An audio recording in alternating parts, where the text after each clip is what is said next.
Hogyha jól állítottad be, és te magyarul beszélsz, akkor ezt elvileg csak magyarul kell hallanod. Csak akkor folytasd, ha a hangot jól állítottad be, vagy különben a videó nem fog működni számodra.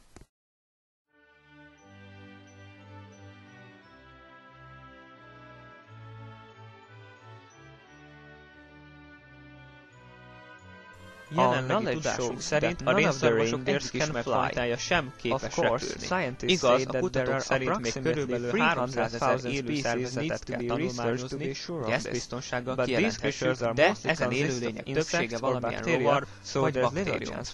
Így kevés az esély a felfedezésre. Ez a tény azonban nem zárja ki a repülő rénszarvasok létezését. A világon jelenleg körülbelül 2 milliárd gyerek él. Gyerek az 18 év alatti személy. A télapó nem látogatja meg a muzulmán, hindu, zsidó és buddhista gyerekeket, ami a télapó munkaterhelését 85%-kal csökkenti, tehát marad 378 millió gyerek. Háztartásonként átlagosan 3,5 gyerek van, népszámlálási adatok szerint, ami 91,8 millió házat jelent. Feltételezzük, hogy háztartásonként legalább egy jó gyerek van.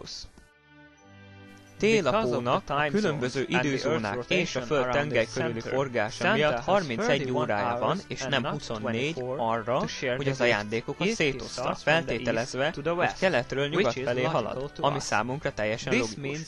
Ez másodpercenként 822,6 lakást jelent.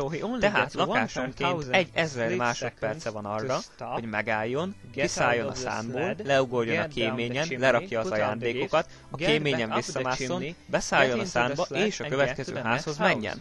Ha feltételezzük, hogy a 91,8 millió háztartás a világ különböző részein található, akkor az háztartásonként 0,78 mérföldet, összesen 75,5 millió mérföldet jelent. Ekkor még nem számoltuk bele azt, amit 31 óránként egyszer mindenképpen csinál mindenki, valamint az étkezés, stb. Ez 650 mérföld per másodperces, az körülbelül 1000 km másodpercenként sebességet követel, ami a hangsebesség 3000-szerese. Összehasonlításképpen a leggyorsabb ember által készített jármű, az Ulysses űrszonda mindössze 27,4 mérföldet tett meg másodpercenként.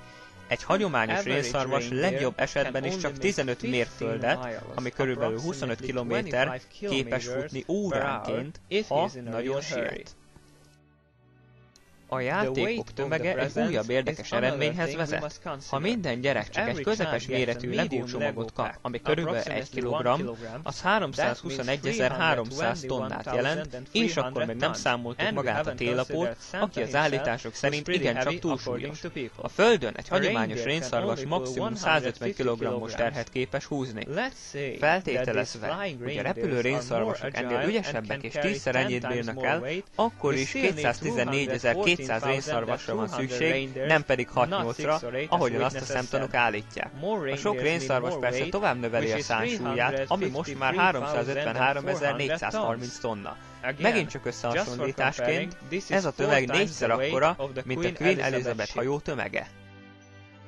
Ha ez 353.430 tonna súlyú szán 1000 km per szekundumos sebességgel közeledik, akkor nagy légellenállásba ütközik. A légellenállás felhevíti a rénszarvasokat.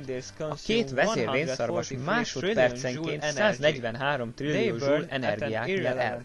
Elhanyagolható idő alatt égnek el, miközben 234 milliárd decibel erejű robbanás hallatszik, kigyújtva maguk mögött a többi rénszarvast. Az egész szán a rénszarvasokkal együtt körülbelül 4,26 ezred másodperc alatt ég el. A télapót, akire eközben 297.500 Newton centrifugális erő hat, 120 kg-os télapó esetén, ami nagyon kevés, 8.207.123 kg-os erő préseli a szán háttámlájához. Azt hiszem, mindenki számára világos már, hogyha valaha létezett is a télapó, már biztosan dead.